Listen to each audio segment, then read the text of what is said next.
Steve, you were a former cop, right? Yes. Did you go after people for marijuana? Oh, yeah.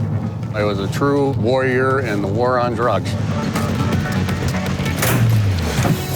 Well, I look back at some of the raids we did. We're in full Kevlar AR-15 rifles. You could feel the adrenaline going. I mean, you're keyed up. This is our house now. We can do whatever we want it. We're going to detain everybody and take their stuff. You'd sort of think with all the legalization of marijuana around the country that the war on drugs is kind of winding to a close in a sense. Like, I would think so, but you know what? I think we're just at the beginning.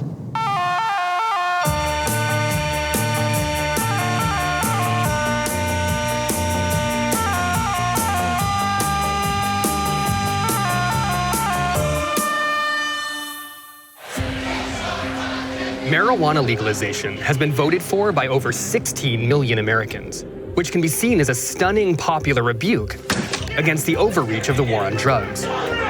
As marijuana gains legal footing in more places across the country, you'd think that pot bust would start becoming a thing of the past. But in Michigan, where medical pot is legal, astonishingly, weed arrests have actually gone up. Why? Because through a program called civil asset forfeiture, after you get raided, not only can the cops take your pot, but they can also seize and then sell your most valuable belongings. I want to know how this can happen to licensed, legal marijuana growers. So I've come to Port Huron, Michigan, to meet Annette Shattuck, a soccer mom turned medical marijuana caregiver, to see how the war on drugs has found a new set of victims.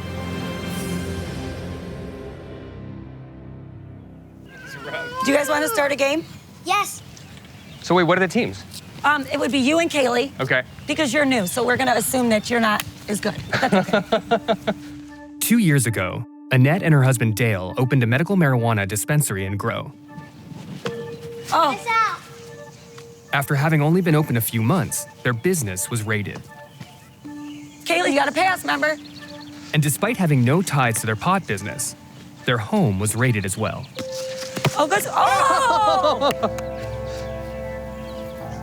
So how did you get into cannabis? We started as just caregivers. You know, my mom was a patient. And then we started hearing from other people that needed caregivers. Dale and I thought, we're going to use this money to flip into some of our other dream entrepreneur things. And that was kind of how we got started. We knew that Kimball Township had a municipality ordinance. So we would sit down with the board of Kimball Township, the landlord, the attorney. Everyone wanted to make sure everything was in order. Publicized in the newspaper, public town hall meeting. Mailers were sent out to everyone in a 500-foot radius, above and beyond. When I knew that we were going to be able to open, I called the Drug Task Force. I want to let you know that my husband and I have opened a dispensary. We want to have a complete open door policy. I would love it if you guys could come in and do a compliance check. He said, you're not on our radar right now. There's nothing to worry about. If anything should come up, I'll let you know. Relief. Sure. Great. Yeah. 4 months later, the door got kicked in with assault rifles. Kaylee says she gets right about here as the battering ram is taking the door down. Wow. So she saw Standing right SWAT here. team coming right at her. Exactly, with guns. Jesus. I mean, this was our home. The kids were happy here. But after the raid, the house was completely destroyed. The face of a lot of the cabinets and drawers were ripped off. You can see there's significant damage in the wall. I mean, this is 2 years later, but there's still damage that needs to be patched and repaired. Wow. When the cops came in, what did they take? Bicycles, air conditioners, the TVs out of every room. They took my husband's work truck, my van, 2 mopeds, the push lawnmower, all Dale's carpentry tools. The totality of all of our forfeiture, I believe we're somewhere in the $80,000 range. Wow. But ironically enough, at our grow barn, they left all the lights. That would seem to me to be the first thing to take if you're trying to stop growing. I think the assumption is they take things that can be linked to drug usage. That's just really not the case. In fact, they more often take things that are just valuable. Kaylee's birthday was a few days before the raid. On her desk, she had a stack of birthday cards. They seized the $80 out of the birthday cards. So someone sat in this room, like went through the cards, took money out Love, of Papa, and Mima. a 9-year-old's birthday card. Yeah. This, for me, is the most embarrassing part. I had a ceiling fan, and they hung my underwear from the ceiling fan. Really? It gets worse. I don't often talk about this, but for the purpose of understanding asset forfeiture, Dale and I had personal items in our bedroom that I'm sure married couples typically have. Sex stuff. Photos and sexual stuff, all of it was confiscated. It's nauseating. They take it because I know it's gone and they've seen it, and it's a form of victimization. I hate that word victim, it feels weak. I don't want to be a victim. But I think they know you're not going to say anything about it, because who's going to go into court and be like, I really want my naked picture, you know? And I didn't. Mm-hmm. My thing is, where's the oversight? Okay, who wants tacos? Awesome. Tacos are awesome. In Michigan, the Shaddocks had over $80,000 worth of their valuables seized when they were raided for their marijuana business. How's it going? Hey. And even though they were never convicted of any crime, their pot venture was brought to an abrupt end. I'm Krishna. Dale. Good to meet you, Dale. Nice to meet you. Where are you coming from? St. Clair, remodeling an old folks' home.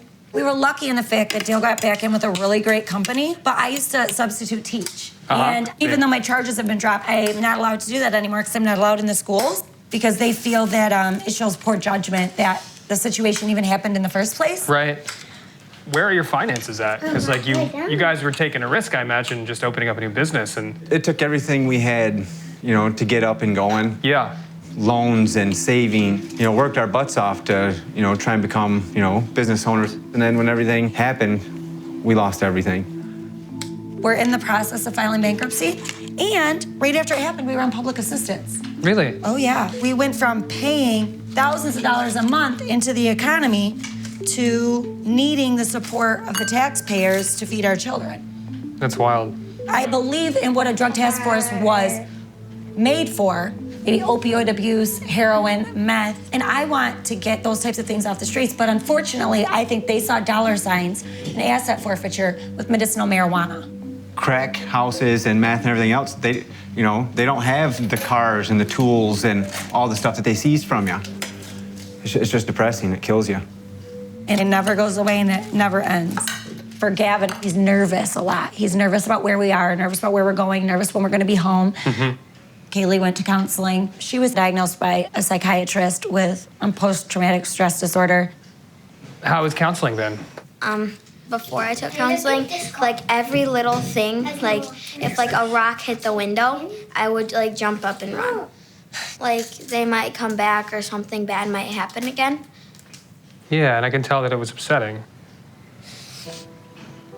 That's like a hard thing to sort of face when you're like 9 years old, right? Yeah. And Mom and Dad are just always doing stuff, so I really want to talk because it's just like my feelings, and sometimes I feel like I shouldn't talk about it. Mm-hmm. It upsets me, but what can I do? You can't do anything, they're the cops. In an effort to understand the cop side of the story and corroborate the Shaddocks allegations, I contacted the Michigan State Police, numerous county sheriffs, and city police departments. But none would speak to me on camera. However, I did find a local cable access clip where a commander of the St. Clair County Drug Task Force discusses the purpose of forfeiture. Another busy year at Drug Task Force. I'm looking at some of the stats, 2011, $172,000 in property. Nice chunk of change. $61,396 in cash. Generally, we have really good years that it keeps on coming and we keep on going after it. If we can take their assets to hurt them and get them out of business, that's fine. Yeah, that's our meat and potatoes, is putting bad guys in prison. Absolutely. Whatever money or forfeiture items that come along with that case, that's just gravy on top of our meat and potatoes. If we don't go chasing the money, we chase bad guys. Lieutenant Moulisso says forfeiture is a tool intended to go after bad guys. But then why is it being used against medical caregivers like the Shaddocks? You like to fish? I don't do it very much, but I like to hang out. To find out, I'm speaking to retired narcotics cop Ted Nelson, who trained Michigan cops in asset forfeiture during the height of the war on drugs. The people that I've met, the police are just busting down the door and taking the stuff. Is that originally how civil asset forfeiture was intended? Is that what you taught people? No, that's the kind of thing that is abusing what the law was intended to do, which was to go after large-scale traffickers, not the people on the streets. And they will take things that they don't link to proceeds from narcotics, and they will say, if you don't like it, file a claim, hire an attorney. And they're smug about it. When police raid a home, they can seize cash, cars, and equipment they believe to be involved in a crime. It's then up to the courts to decide if those valuables are actually guilty and should be permanently forfeited to authorities. But while people accused of crimes are afforded certain rights in criminal court, like a speedy trial, a lawyer, and the presumption of innocence, valuables seized by Michigan police are processed through the civil court system and have no rights. Those assets must be proven innocent, which can take years and cost more in legal fees than what the valuables themselves are worth. Which means many people don't even fight it, leaving it the property of the cops to sell at auction or keep, without ever having to prove the owners themselves were guilty of any crime. So basically, it's a policing for profit. I'm making money, or the department is, by taking money from you. You're looking at $20 million in 2014 seized by police. They are doing this for money. They're proud of the fact that they're doing it for money. To me, that's an abuse. When did civil asset forfeiture go from taking down drug kingpins to going after sort of mom and pops? Well, I think the marijuana law in 2008, when that was passed, that opened the floodgates. A lot of these teams are going after these people for technical violations of the law. It's a joke. They're out there operating in the public. They're easy pickings, and they have assets. Right. That is helping to create this distrust between the police and the public. That's why I'm speaking now. I had two brothers that were law enforcement officers. My brother-in-law was a law enforcement officer. I had two nephews that were law enforcement officers. I am from a law enforcement family. Yeah. And law enforcement can only exist when the public believes that they're there to help them. And this forfeiture law and the way it's being utilized is not. Michigan's medical marijuana laws were voted in to allow weed caregivers to come out of the shadows. Ironically, it's that self-identifying that's made them easy targets. I've come to Southern Michigan to meet Steve Miller, an ex-cop who's offering growers tools to avoid civil asset forfeiture by conducting unofficial compliance checks. We started doing this about a year ago. I'm a former police sergeant, so when it comes from me, it holds a little weight with the prosecutor that I went in there, did the inspection, and they are fully compliant. Sure. All right, let's go look at the locks.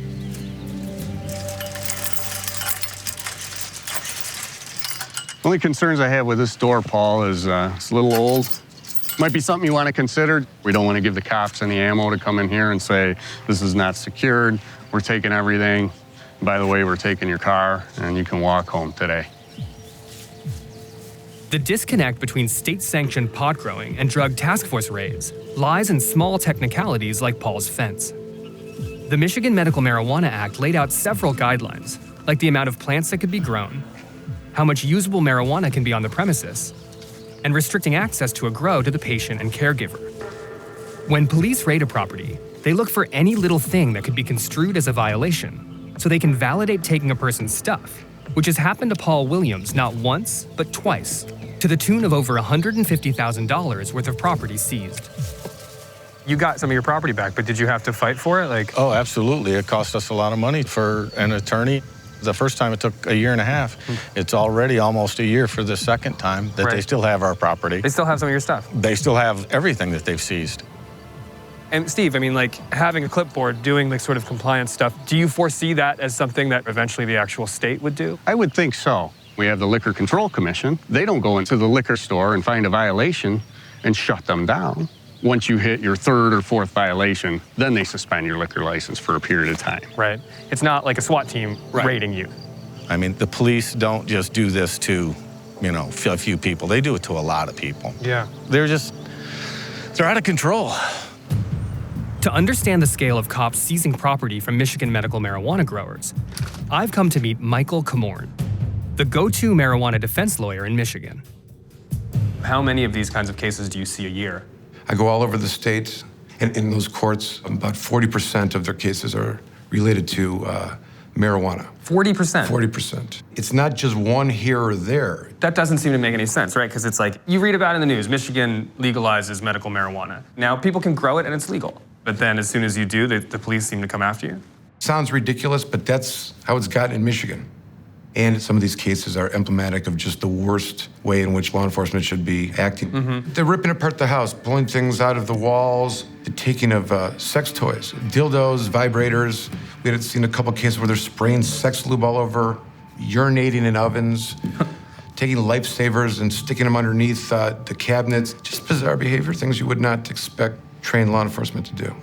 You know, they always say, we're not interested in marijuana, medical marijuana, but the raids keep happening. The forfeitures keep going on. Those that are engaging in medical marijuana believe that the card is supposed to protect them. They're more transparent about it, and then they get trapped with some kind of technical violation. It's at that moment that that card just is pulled out, and it's all seen as illegal. When Michigan cardholders are found in violation of the Medical Marijuana Act, you'd expect them to be fined or issued a warning. Instead, they're being felonized, as if their medical marijuana status didn't exist.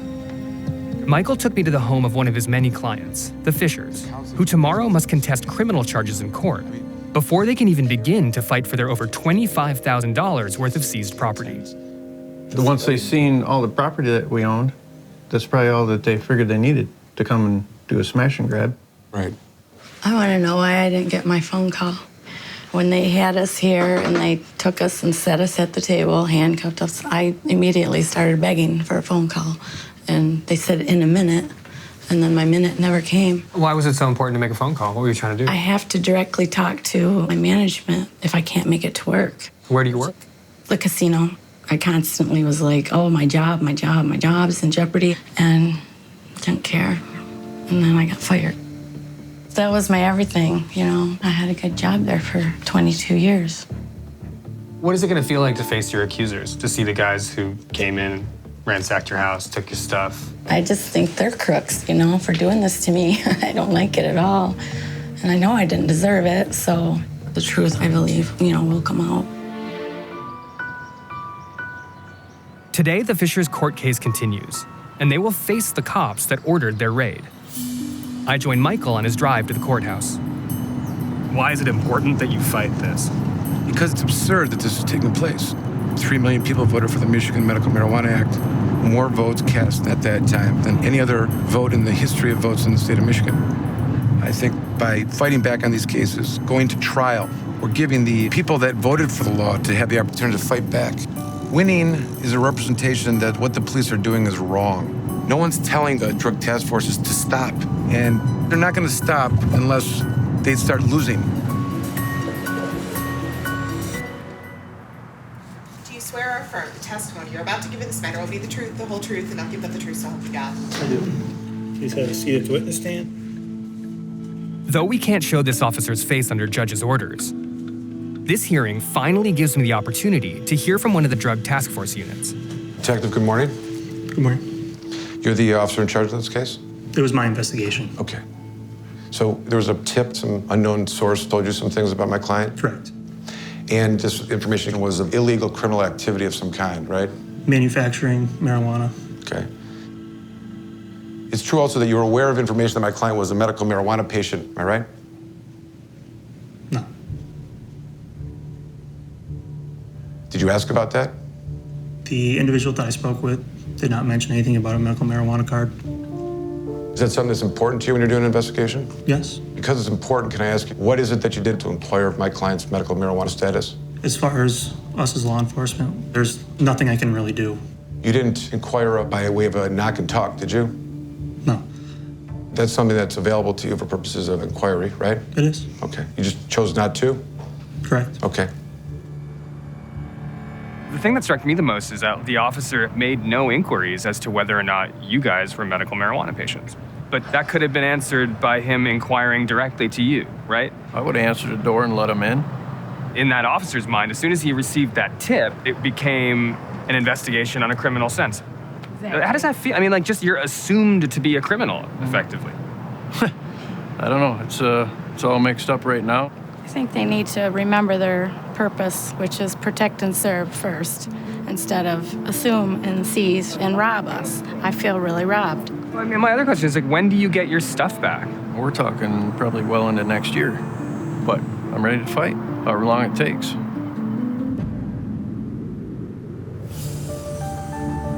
Medical marijuana was voted for by 3 million people here in Michigan.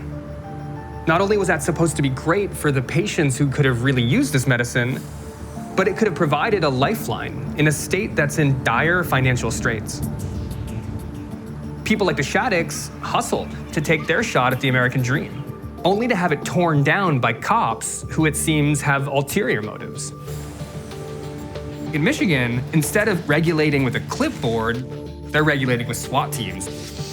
And then when you add the money aspect of it, that assumption by police officers that there must be some criminality either means that they have such a bias towards marijuana or they're craven opportunists. And like, what exactly does the role of the police in a society mean if they're not actually enforcing the law, but rather sort of taking the law into their own hands, like making it what they want it to be? It's easy to assume that pot legalization is inevitable, that the injustices of the war on drugs will simply disappear. But after seeing what's happening here in Michigan, it's clear to me that fight is far from over. Police department, police department.